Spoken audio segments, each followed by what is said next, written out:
تو کیا پتہ چلا کہ دین منمانی کا نام نہیں ہے. کسی آدمی کو کوئی چیز اچھی لگ گئی، اس نے خود بھی کرنا شروع کیا، دوسرے لوگوں سے بھی کروانا شروع کر دیا کہ بھئی اس میں کیا ہے، تو اچھی چیز ہے. ارے اچھی چیز ہی کے بہانے سے تو شیطان بدعتوں میں ڈالتا ہے آدمیوں کو. کوئی بری چیز لا کر شیطان ہمارے تمہارے کسی بھی آدمی کے سامنے رکھے گا تو ہم کیا اس کو قبول کر لیں گے؟ جب تک اس میں قرآن کے ثواب کی چاشنی نہ لگائے، ثواب دارین کی چاشنی نہ لگائے، جب تک کہ عقیدت رسول، احترام اولیاء، محبت بزرگان دین کی جب تک اس میں چاشنی نہیں لگائے، کون آدمی کون مسلمان ہے جو اس کو مان لے گا؟ نہیں مانے گا.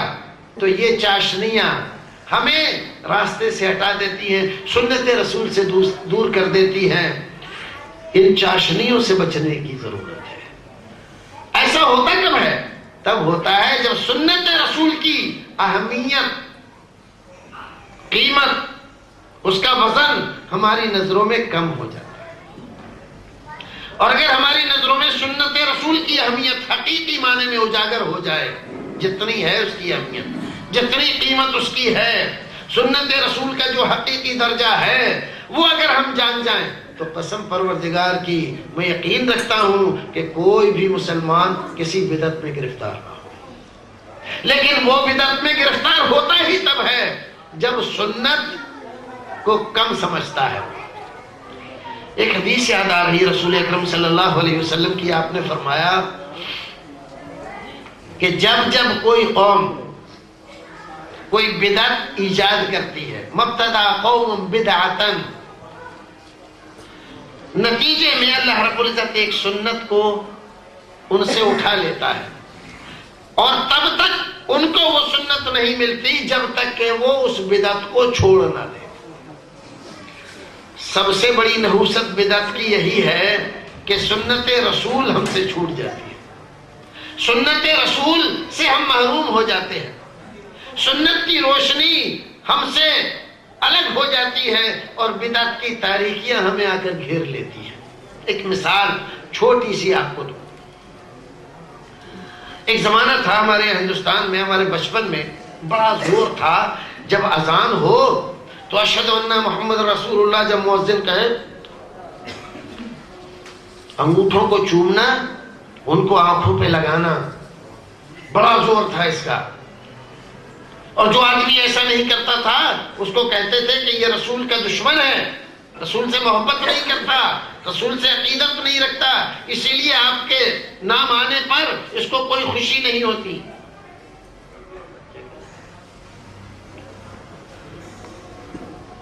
اس زمانے میں بہت یہ مسئلہ زوروں پر تھا. رفتہ رفتہ کیا ہوا کہ وہ دور ختم ہو گئی، وہ شدت جاتی رہی.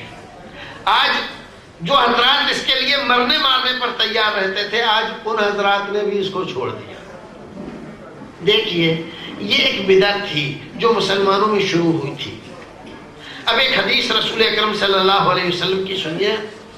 آپ نے فرمایا کہ جب مؤذن اذان دے، اذا اذن المؤذن فقولوا مثل ما یقول، تو جو جو کلمے مؤذن ادا کرتا رہے وہ تم دہراتے رہو. ایک روایت میں الا الحیلتین، سوائے حی علی الصلاۃ اور حی علی الفلاح کے. جب یہ کہے تو اس پر لا حول ولا قوت الا باللہ کہو. باقی جتنے کلمے ہیں ان تمام پر کیا کہنا ہے؟ جو مؤذن کہہ رہا ہے. سنت کیا تھا کہ جو مؤذن کہے وہ کلمہ ہم دہرائیں. اس کا ثواب کیا بتلایا رسول اکرم نے؟ حدیث میں فرمایا کہ جو آدمی مؤذن کے ساتھ ساتھ ان کلموں کو دہراتا ہے، ثم یصلی علیہ، پھر میرے اوپر درود پڑھتا ہے، ثم یسأل اللہ علی الوسیلہ، پھر اللہ رب العزت سے میرے لیے وسیلہ مانگتا ہے. میرے لیے وسیلہ مانگتا ہے، ہاں، طلب کرتا ہے کہ اے اللہ ہمارے نبی کو مقام وسیلہ، مقام فضیلہ، مقام محمود عطا فرما، یعنی وہ دعا جو اذان کی ہے، اللہم رب هذه الدعوة التامة والصلاة القائمة آت محمدا الوسیلة والفضیلہ وابعثه مقاما محمودا الذی وعدتہ. یہ دعا پڑھتا ہے. کیا فرماتے ہیں آپ؟ کیا ملتا ہے پھر اس کو؟ فرمایا حلت له شفاعتی یوم القیامہ. اس آدمی کو اللہ رب العزت کی جناب سے کیا ملا وہ بتلایا. قیامت کے دن اس کے حق میں میری شفاعت کرنا اللہ رب العزت حلال کر دیتا ہے. کسی آدمی کو اللہ کے رسول کی شفاعت حاصل ہو جائے، یعنی ایسا عمل کرے، رسول اس کو سرٹیفکیٹ دے، یہ عمل کرو گے، اس پر کاربند رہو گے تو اللہ رب العزت مجھے اجازت دے گا، میں تمہارے بارے میں اللہ رب العزت کے دربار میں کھڑے ہو کے شفاعت کروں گا کہ یہ میرا امتی پروردگار تیرا بندہ نیک اور دیندار میرا فرما بردار تھا، میں اس کے حق میں شفاعت کرتا ہوں، اس کو جنت میں جگہ دے دے پروردگار. کتنی بڑی فضیلت کی تھی. ساری دنیا کی دولت اگر تم لٹا دو گے کہ ہمیں رسول اکرم کی شفاعت نصیب ہو جائے، اپنے طور پر نہیں حاصل. اور رسول اکرم صلی اللہ علیہ وسلم یہاں اس حدیث میں صحیح حدیث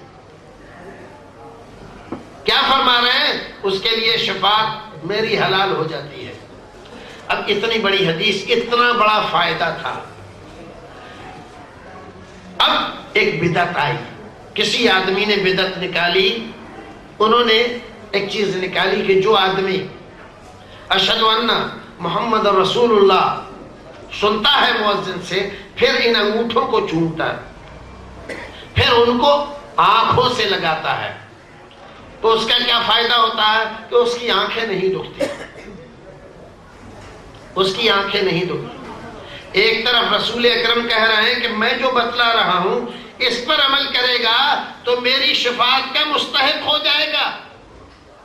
اور یہ جنہوں نے یہ بدعت ایجاد کی وہ اس کا فائدہ کیا بتلا رہے ہیں کہ اس کی آنکھیں نہیں دکھیں گی.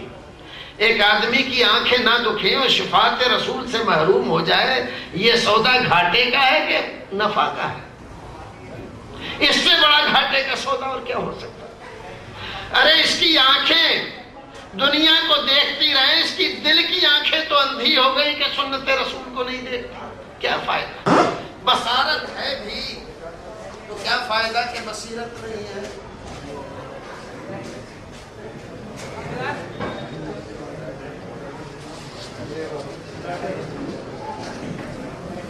تو بھائیو، ایک طرف رسول اکرم صلی اللہ علیہ وسلم کی یہ گارنٹی ہے کہ اس کے لیے میری شفاعت حلال ہو جائے، اور دوسری طرف ہمارے بھائیوں کا یہ نسخہ ہے کہ اس کی آنکھیں نہیں دکھیں گی. اب یہ نہیں جانتے، کسی طبیب سے پوچھو جو آنکھوں کا ڈاکٹر ہے کہ آنکھوں کا دکھنا نعمت ہے کہ زحمت ہے.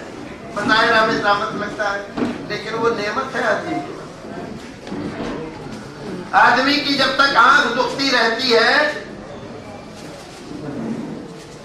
تو آدمی کی آنکھ کی روشنی کمزور نہیں ہوتی. یہ جو نکلتی رہتی ہے، یہ جو آنکھ پر ہلکا سا پردہ سا آتا ہے، اس کی وجہ سے وہ ختم ہوتا رہتا ہے. بہرحال یہ دوسری بات ہے. نبی اکرم صلی اللہ علیہ وسلم نے ایک نسخہ بتلایا اور ان حضرات نے ایک نسخہ بتلایا. دیکھیے، رسول نے کہا کہ جب وہ اشہد ان محمد رسول اللہ کہے تو اشہد ان محمد رسول اللہ کہو. یہ سنت تھا، یہ قول اور یہ فرمان رسول تھا. ان حضرات نے کیا بتلایا کہ نا یہ مت کہو اشہد ان محمد رسول اللہ مت کہو، بلکہ کیا کہو؟ وہ کہہ رہا اشہد ان محمد رسول اللہ، تم کیا کہو؟ قرۃ عینی بک یا رسول اللہ. دیکھیے، جب ایک بدعت ایجاد کی گئی تو سنت ہاتھ سے چلی گئی. سنت اللہ رب العزت نے اٹھا لی. اب اس سنت پر عمل کرنا اس آدمی کو اس وقت تک نصیب نہیں ہوگا جب تک اس بدعت سے یہ توبہ نہ کرے.